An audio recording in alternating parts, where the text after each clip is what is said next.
So that was truly one of the most surreal chapters in my journalism career. This is Julia Black, a journalist who's reported on the esoteric ideologies being adopted by tech elites. I actually sat on this tip for a while. I didn't even tell my editor at first because I thought it sounded so crazy. Back in 2022, she was looking into the burgeoning tech scene in Austin. She was poking around, asking questions, when she heard a rumor. And someone said to me something really funny, Elon Musk everyone knows he has a lot of kids, but it goes way deeper than that. He's got a lot of kids. They didn't give her an exact number, but it was clearly significant, beyond single digits. They suggested that this was something he was involved in on more than just a personal level, that this was kind of a project for him. Intriguing, definitely, but Julia was still skeptical. The way it was put to me, it sounded really outlandish and tabloidy, and I didn't know what to do with it. She's a reporter. Gossip like this is just a starting point. She had to find out more. I'm sure you know this feeling as a journalist when you're on the scent of something that you're running into dead end after dead end. I was getting really frustrated. I do know the feeling. You know that something is true, but it doesn't satisfy the test of what's publishable. You need more. And then one day I was sifting through a stack of legal documents that I had pulled on Elon. Sitting at her desk in New York, Julia saw some online legal filings indicating that Elon Musk had 2 previously unknown children. But she couldn't access the complete filings remotely. She had to get on a plane, right now. I ended up flying down to Austin that same night so that I was at the Austin courthouse first thing in the morning. There was something so surreal about being at this courthouse, downloading these documents, and I was really shocked at the lack of effort to keep this private. Julia had come across a request to change the names of a set of twins. There in black and white were these children's names, social security numbers, and the names of their parents, Elon Musk and Siobhan Zillis. That's why Julia had rushed to Austin, to get official copies of the documents before Musk, or someone who worked for him, wised up and got them placed under seal.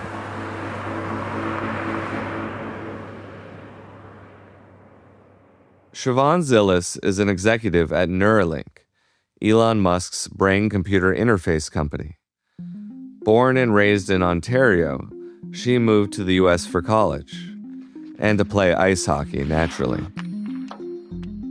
She met Musk in 2016 when she was a board member of OpenAI, which Musk helped found. She's been part of his world ever since. She's kind of one of these Musk orbit loyalists. She is, by all accounts, a very brilliant woman by her own right.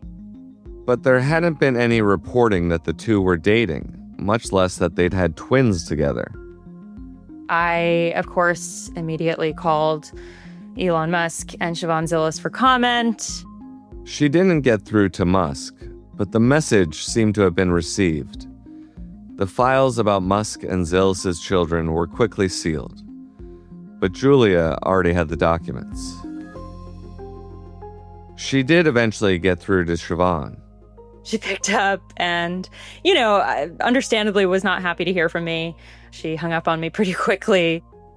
Julia's story that she wrote for Business Insider put Siobhan and her 7-month-old twins under the spotlight, attracting a level of public scrutiny she had never experienced.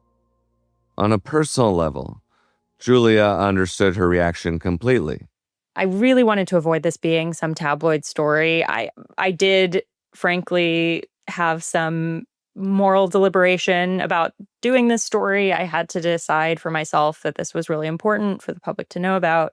The thing is, from the moment this tip was brought to me, it was very clear to me that this was part of an ideological project.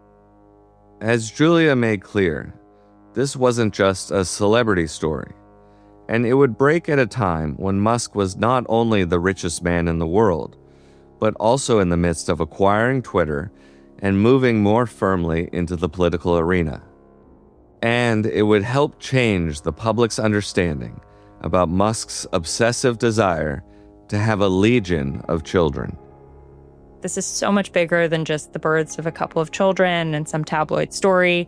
This is really, if you ask me, in Elon's mind, about reshaping the public understanding of a natural genetic hierarchy and taking these ideas to suggest that some people are just born better and therefore deserve a higher place in society and are natural born leaders. And, you know, if we see inequality in society, that's not a problem. It's simply a reflection of biology.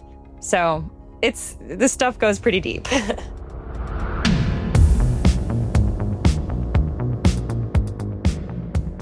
I'm Jacob Silverman, and this is Understood, the Making of Musk. Episode 3, The Legion.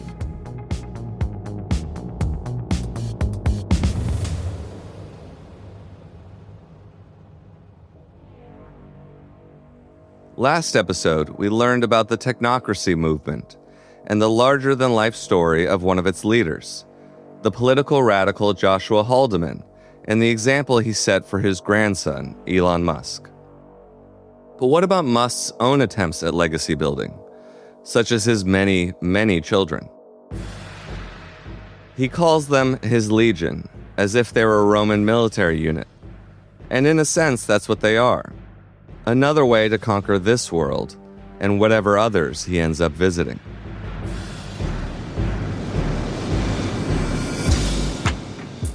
Pronatalism seeks to encourage people to have as many children as possible.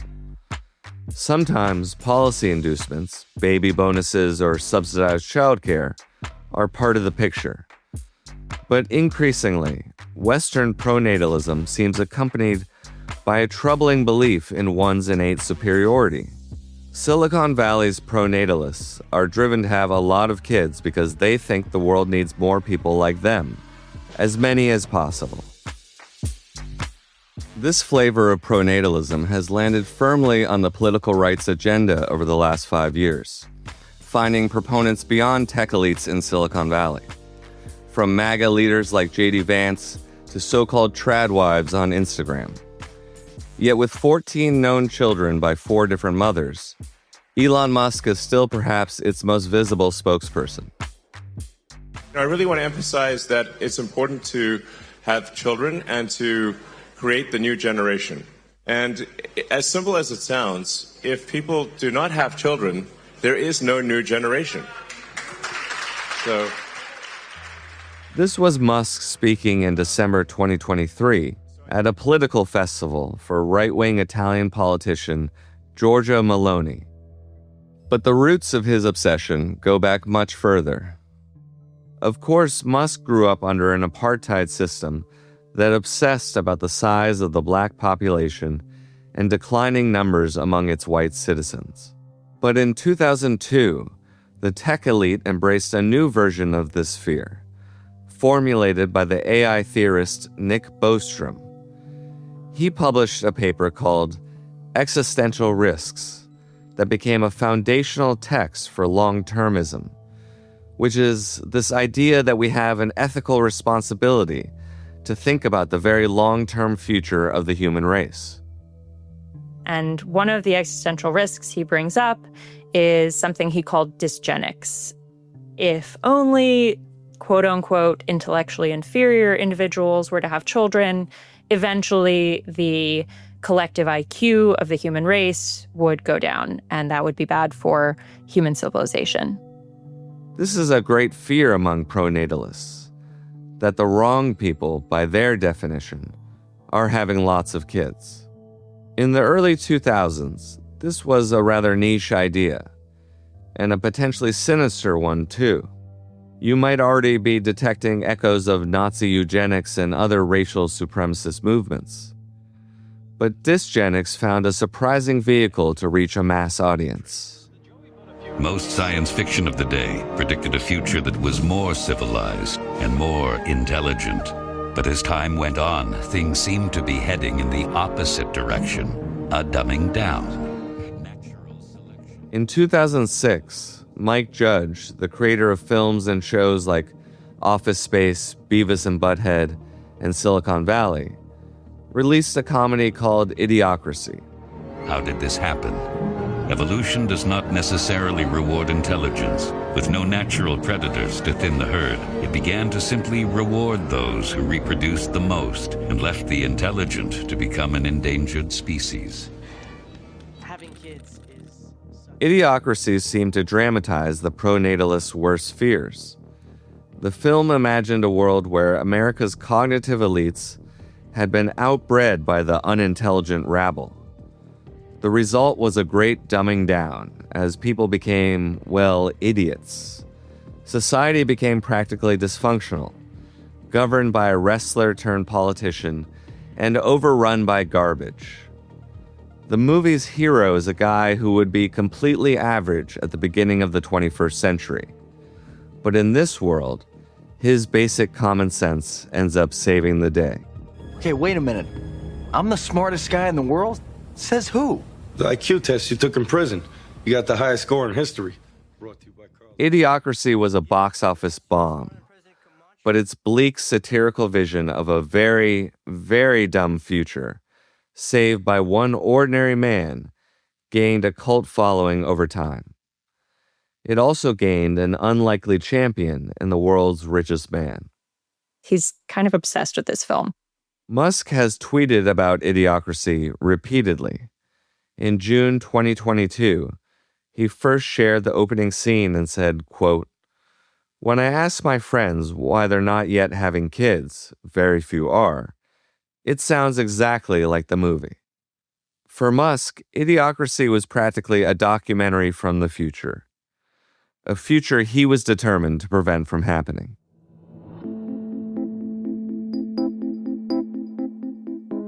By the 2020s, pronatalism was moving into the mainstream, and Musk was doing his part by talking about why we should all be having more kids. But while many of us were being introduced to these ideas for the first time, this was old hat for Musk. As he so often is, he was an early adopter. I spoke with sources who knew Musk in the 2000s and said that this was something he began speaking about as early as when he was having his first children. His initial interest aligns with when Bostrom's ideas were first gaining traction, and with a particularly tragic event in Musk's own life. Elon Musk's first experience of fatherhood was steeped in tragedy.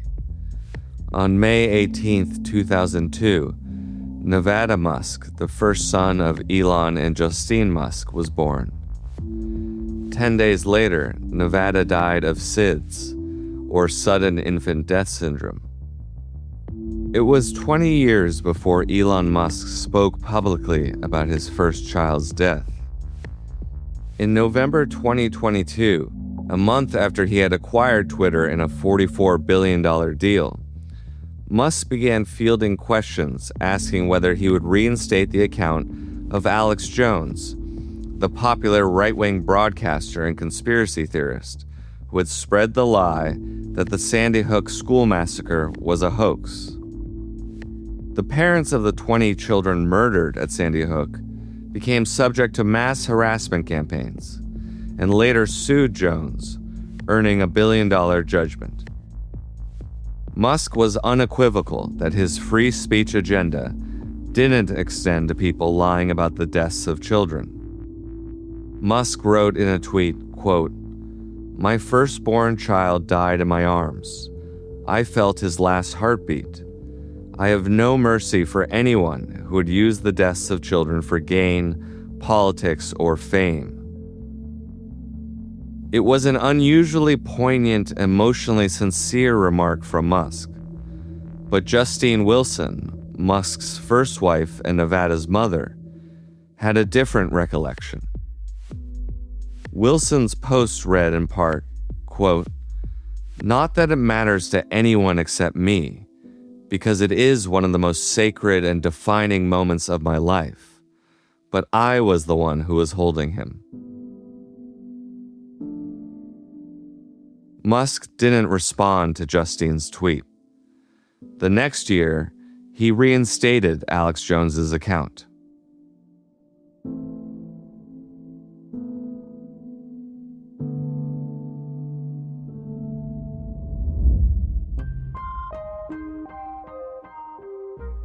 In his own life, Musk didn't have a good model of fatherhood. Just after the tragedy of Nevada's death, Musk was also caught up in another complicated aspect of his family life: managing the arrival of his estranged father Errol and his new family to Los Angeles. Musk and his brother Kimball decide to try and rebuild relations by living once again in the same city. But a dark aspect of his family story would emerge. Between 1993 and 2023, there have been 5 allegations of abuse toward Errol Musk involving his children and stepchildren. In 2003, Elon sent his father back to South Africa and has kept distance from him to this day, describing him as a terrible human being. Errol Musk has denied all allegations to date and has not been charged nor prosecuted in connection to these allegations. What Elon knew about the allegations isn't clear, but after his father returned to Pretoria, Musk began growing his own family. In 2004, 2 years after Nevada's death, Musk and Justine had twins. 2 years after that, they had triplets. Both pregnancies were conceived via IVF, or in vitro fertilization. In 2008, Justine and Elon Musk divorced. Musk would cycle through relationships, including with the actresses Amber Heard and Tallulah Riley. But he didn't have any more children, at least that we know about. In May 2020, Musk and his then-girlfriend, musician Claire Elise Boucher, aka Grimes, made headlines because of their unusually named son, X-12. Most people just call him X.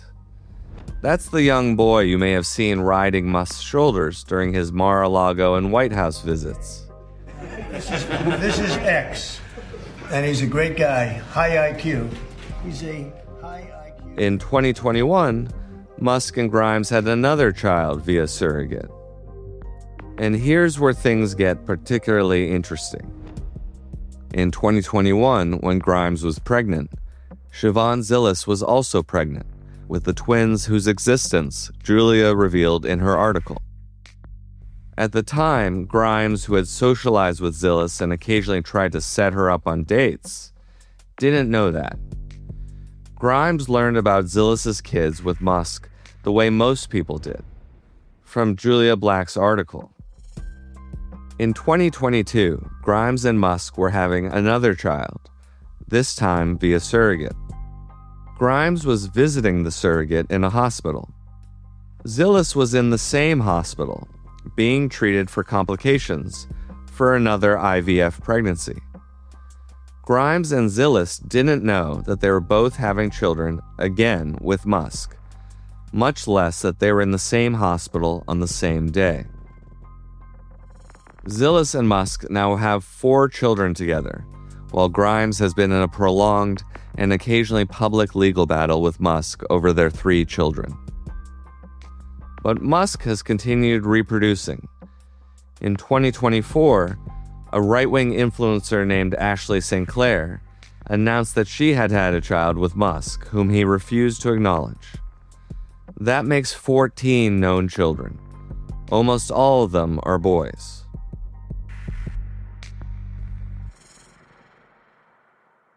It's not unusual for people, especially rich and famous ones, to have big families or multiple partners, even if the details are deemed by some as scandalous. We aren't here to judge anyone's consensual choices about how they set up their families. But what Musk is doing goes far beyond just having a bunch of kids. It's a highly coordinated effort on his part to access both partners and technologies to accelerate his ability to father more children. A project to build Musk's so-called Legion of Children, a term he used in text to Ashley St. Clair. In one message seen by the Wall Street Journal, Musk wrote, quote, "To reach Legion level before the apocalypse, we will need to use surrogates." Cultivating this Legion is an increasingly organized endeavor, concentrated in a compound in Austin that Musk built for his children and their mothers. Like many of Musk's most important business affairs, the day-to-day management of his brood and their mothers falls to Jared Burchell, one of Musk's closest aides and the longtime head of his family office. It's Burchell who negotiates payments and hands out non-disclosure agreements for women to sign. This is why Julia describes what Musk is doing as an ideological project. At the same time that Musk began immersing himself in right-wing politics, he began having as many kids as possible. Based on her reporting, Julia sees this as one big legacy-building project. I think Elon, just for really over 20 years now, has had this obsession with building a legion of children who can maximize his own personal impact on the future of humanity and who can carry what he sees as his massively superior genes forward. An early adopter, a 20-year mission. That tracks with a pattern we've seen before. Musk doesn't just stumble onto new obsessions. He nurtures them across decades. We see it with his passion for space, which can be traced back to his childhood love of sci-fi. We see it in his quest to get to Silicon Valley.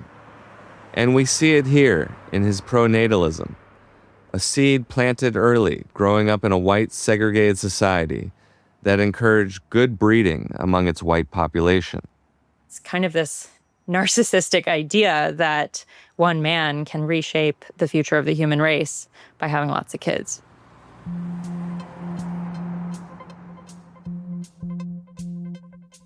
There is a kernel of truth here, a real problem facing many aging societies. You do look at the data on birth rates, and there is an undeniable phenomenon here.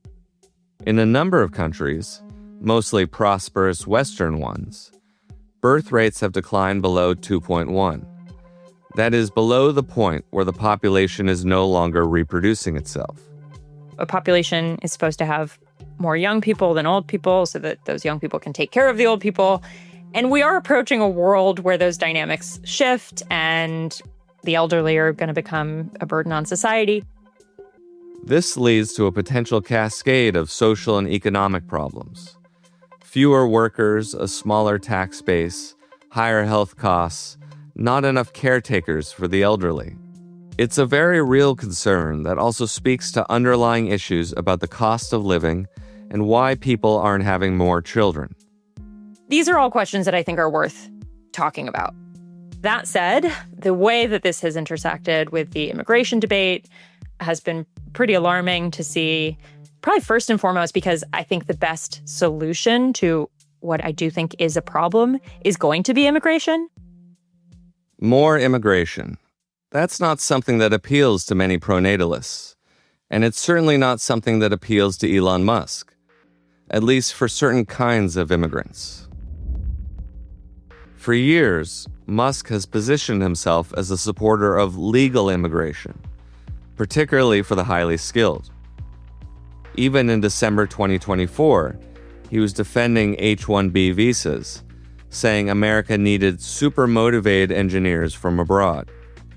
It probably helped that H-1B holders, while qualified, often made less money than their U.S. counterparts. But Musk also took up right-wing rhetoric about how migration was imperiling Western civilization. It was the kind of talk that recalled Europe's fascist past. It's okay, it's good to be proud of German culture, German values, and not to lose that in some sort of multiculturalism that dilutes everything. This was January 2024, from a speech Musk gave via video at a rally for Germany's far-right AfD party, which he called the best hope for Germany. He showed support for a classic AfD grievance that Germans need to let go of their historical guilt. "We need to move beyond that," he said to his adoring audience. The subtext couldn't have been lost on anyone in the room. We don't want everything to be the same everywhere, where it's just one big sort of soup. His ideas about immigration were coming into focus. A green light for H-1B visas that help the tech industry import more engineers, and a red light for everyone else. That was how to stop America's slide into idiocracy. But there was more to be done, because if the future depends on intelligence, then why leave it to chance?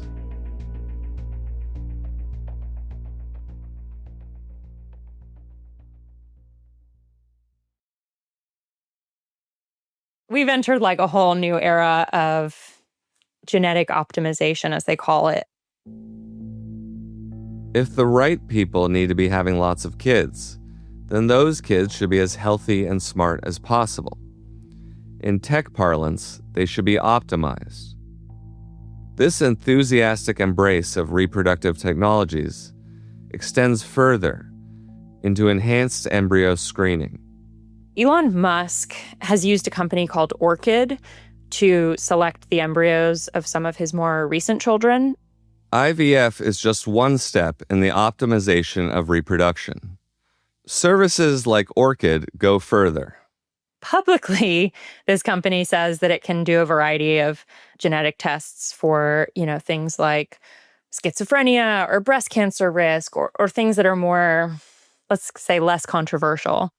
This kind of screening for specific genetic risk factors is pretty well established, but secretly behind the scenes, I have it confirmed from a number of sources with direct knowledge that they will offer, quote unquote, high roller customers the opportunity to test embryos for IQ.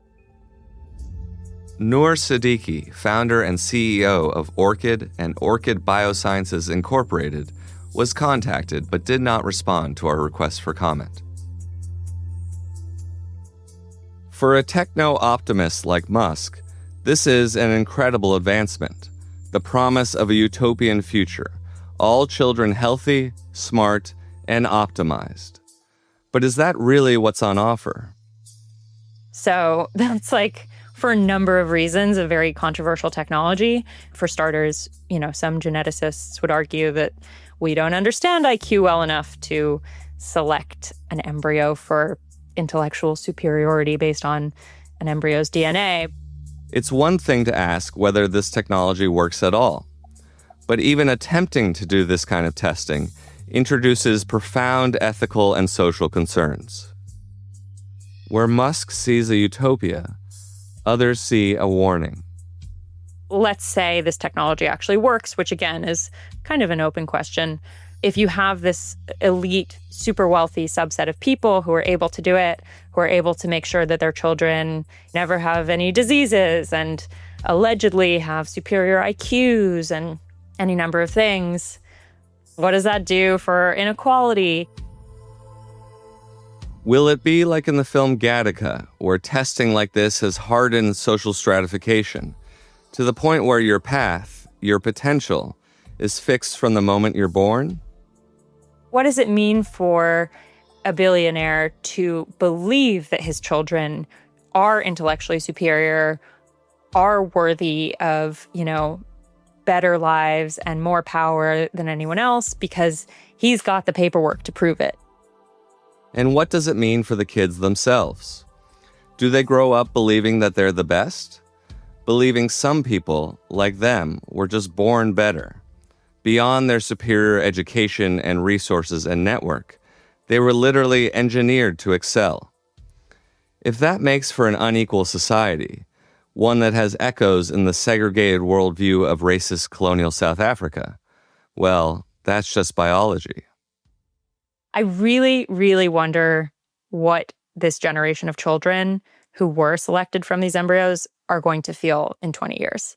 Because certainly to hear Vivian Wilson, Elon Musk's daughter, talk about it, she does feel deeply hurt that, she feels like she was a product that was bought and paid for by her father. And when she naturally came out as something other than what he wanted, she was then rejected by him. That's a deep wound. I don't know. I'm just curious if it's been overwhelming or how you're dealing with it. Like, it has very much so been overwhelming, but like, I am doing everything I can to not be overwhelmed and just be whelmed. This is Vivian Wilson speaking with podcaster Matt Bernstein. Back in the summer of 2024, Vivian was living in a small apartment in Tokyo when her life was suddenly upended. It was just before finals week. She should have been studying, but she was distracted. Her phone was blowing up. She had been sent a clip of her estranged father. He'd been talking about her to Jordan Peterson, the celebrity psychologist and right-wing influencer. The reason it's called dead naming is because your son is dead. So my son Xavier is dead, killed by the woke mind virus. This is not the typical definition of dead naming, which refers to someone being called by their birth name when they have chosen a new name in line with their trans identity. Vivian was one of a set of twins born via IVF in 2004, the first children Musk and his then-wife Justine had after the loss of their firstborn. In 2022, when she was 18, Vivian filed to legally change her name to Vivian Jenna Wilson, shedding the name Musk forever. She wrote in her petition, quote, "I no longer live with or wish to be related to my biological father in any way, shape, or form." Vivian was not a public figure in her own right, but journalists took notice of the filing. Soon, the fact that Musk had been essentially disowned by one of his children seemed to become a major aspect of his public image, even if Musk didn't talk about it himself. That was about to change. In that conversation viewed by millions, Musk dead-named his trans daughter while describing himself as a victim. He vowed to fight the woke mind virus he believed had killed his son. Vivian was furious. No, I was literally like, hell fucking no. I am not about to let this bitch come for me and have that just slide. So she messaged her mom, telling her she planned to go on the attack. My mom was like, I'm going to go public. So sorry. You cannot stop me. And at that point, she was kind of just like, yeah, I trust you. Do what you need to do. Obviously, just be careful and whatnot. So I had my little Threads response. Vivian wasn't going to be issuing press releases filled with polite corporate speak. I look pretty good for a dead bitch. She posted herself lip-syncing, "I look pretty good for a dead bitch," a nod to a RuPaul's Drag Race meme. And it went mega coconuts viral.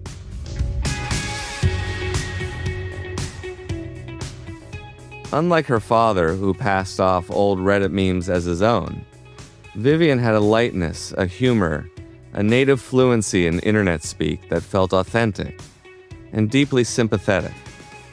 Unspooling bits of her life in funny TikTok videos, unafraid to criticize her powerful father in the most direct terms, Vivian's profile grew, culminating in lengthy interviews and magazine photo shoots that marked her as her own person, not a willing member of Elon Musk's legion. But this apparently wasn't what Musk had in mind when he ordered up another round of IVF. Vivian has spoken publicly about the fact that when they were choosing the embryos to implant for his twins and triplets, it's no coincidence that all 5 of those kids turned out to be boys, biological boys. And so Vivian has kind of spoken about the fact that, like, perhaps the reason that her being transgender has been so very offensive to her father is because he actually, paid for her to be a boy. From advanced genetic screening to embryo selection for sex, or even more fantastical claims about IQ, this is the logic of optimization taken to its furthest edge. It recalls dystopian sci-fi and some very real, very dark history, from apartheid South Africa to Nazi eugenics. And yet, in Silicon Valley, dystopia often passes for a blueprint. Among parents who choose this path, the defense is familiar. If you could give your child every possible advantage, why wouldn't you? If you would send your kids to private school, if you would get your kids tutors, any parent would do anything they could to make their child have the best life possible, why wouldn't you do embryo selection? Why would you, as they like to say, roll the genetic dice and give your child a worse chance at life? Vivian might answer that she never felt she'd been given the best chance in life, that she was engineered for someone else's ideal, not her own. And that's the through line in Musk's world. Whether it's children, companies, or the human species, he sees the future as something to be designed and controlled. For techno-optimists like him, the tools to do that are always just around the corner.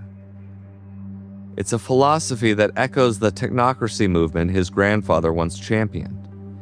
The belief that society could be rationally engineered, its future managed like a machine. Which brings us to another of Musk's bets on the future: brain-computer interface, or BCI. A technology that, depending on your view, is either a leap forward in human potential or the opening act of a cyberpunk nightmare.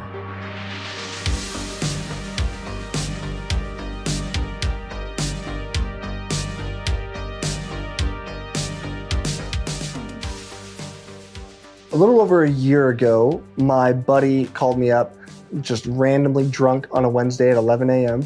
As one does. As one does. And he was like, hey, you want to get a chip in your brain? I was like, sure, why not? I got nothing going on. This is Nolan Arbaugh speaking with tech journalist Alex Kantrowitz in December 2024.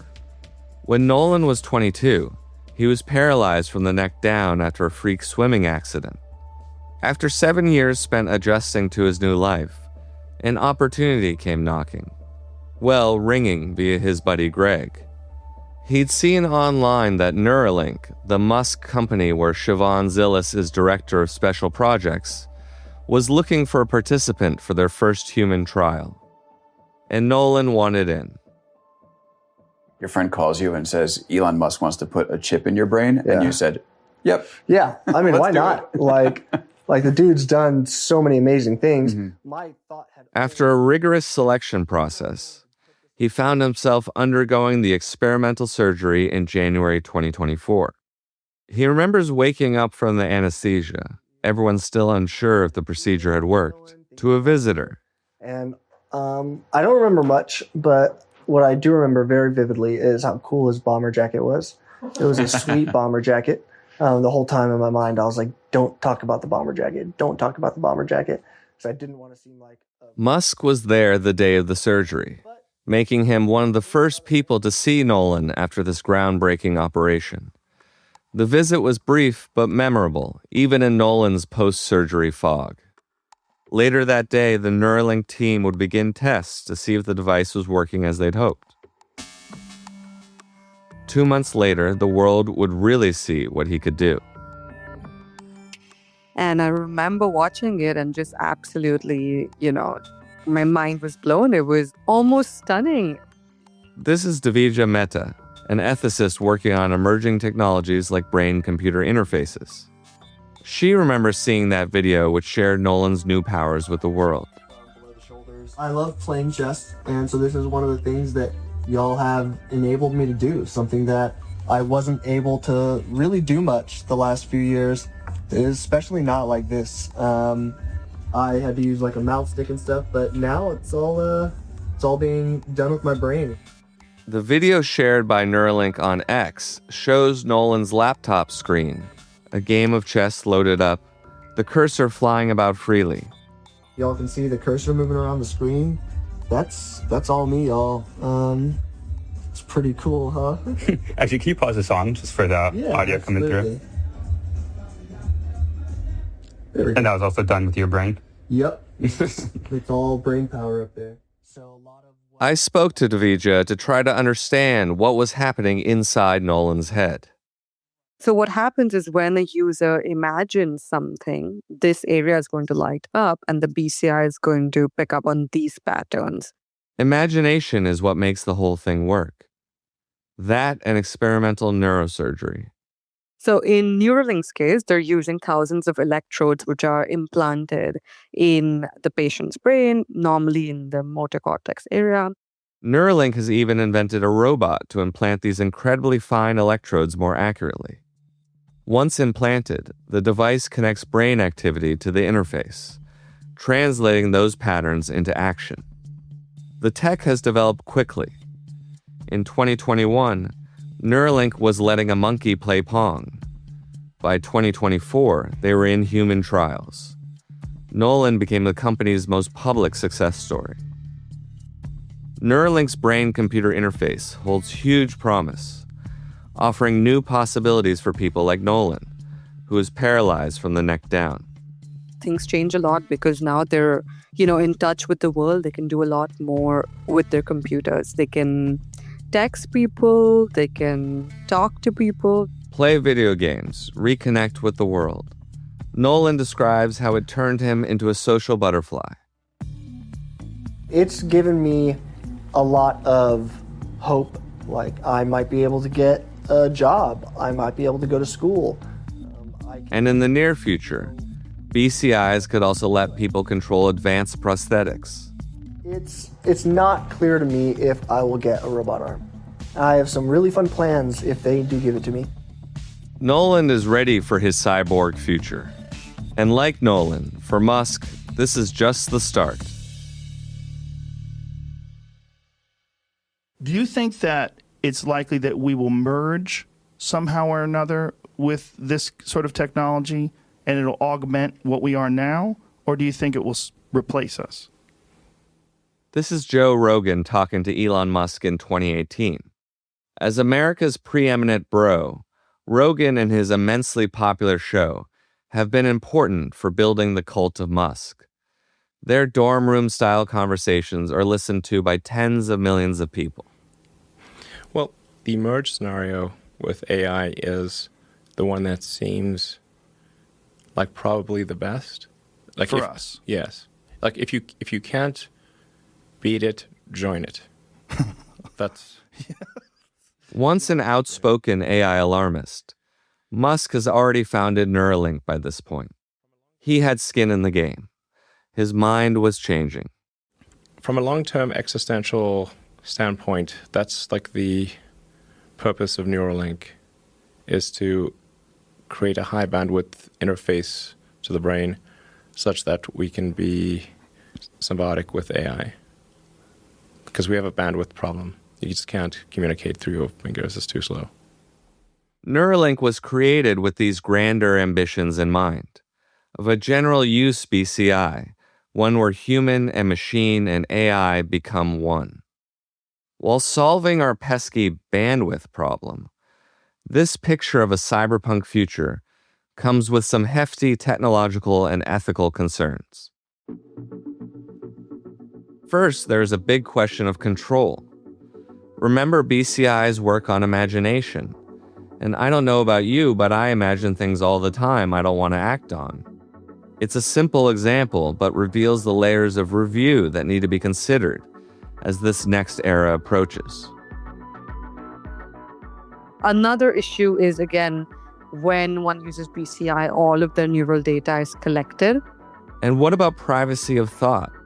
Personal information takes on a more profound meaning when data is being siphoned from your very thoughts. This is our private inner life. How comfortable would one be to share that in form of data? For Musk, who built his fortune on capturing human attention, Neuralink offers something even more intimate, our thoughts themselves. And perhaps the biggest existential head-scratcher.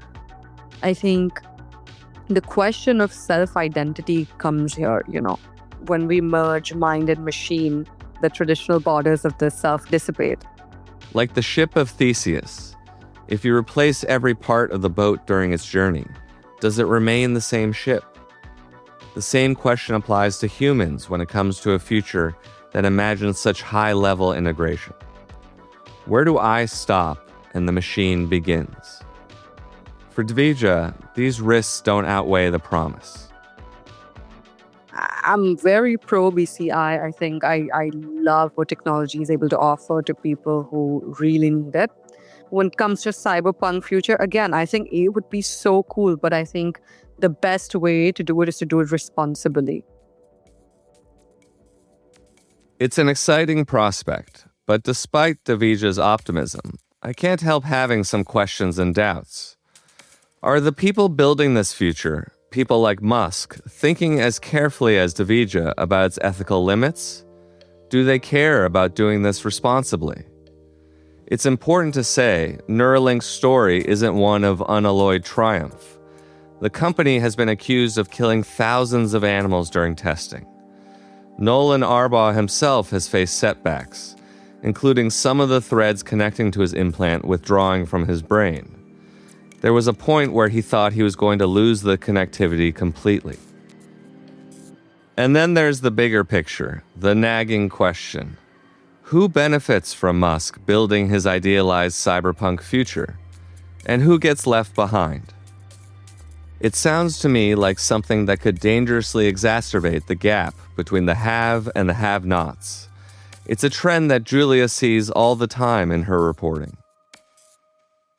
It's these ideas that these small elite minorities should have the right to exit society and to build their own kind of parallel universe where they don't have to, deal with the masses, and they don't have to worry about covering, other people's education with their taxes. They don't want to do that. They just want to create their own lane where, they have only the best schooling, only the best embryos, only the best communities, and it's very much building more and more of this exclusive bubble around themselves. A bubble, sealed and optimized, not unlike the one Elon Musk grew up in South Africa, or the one that he seems to be developing at his compound in Austin, and in his company town in Starbase, Texas. He's no longer just exiting Earth. He's building new kinds of people to send to another world. And those people are going to need all the help they can get.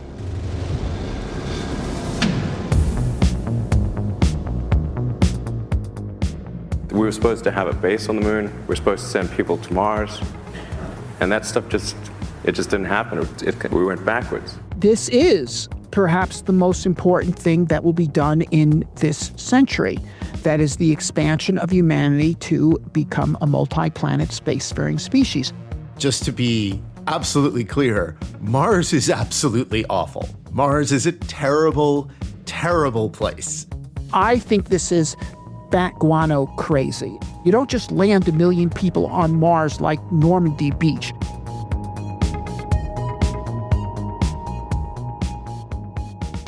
We contacted Elon Musk through his family office. He did not respond to our request for comment. Understood, The Making of Musk is a chalk and blade production for CBC. It is written and produced by Jason Phipps, M. Wally, Eva Krisiak, and me, Jacob Silverman. This episode features clips from The Independent, 20th Century Studios, Matt Bernstein, Jordan Peterson, Alex Kantrowitz, NBC, Maximo TV, Neuralink, and Joe Rogan. Matthew Blackman is our South African story consultant. Fabiola Carletti is our coordinating producer. Mixing and sound design by Julia Whitman. Our story editor is Derek John. Our executive producer is Nick McCabe-Locos.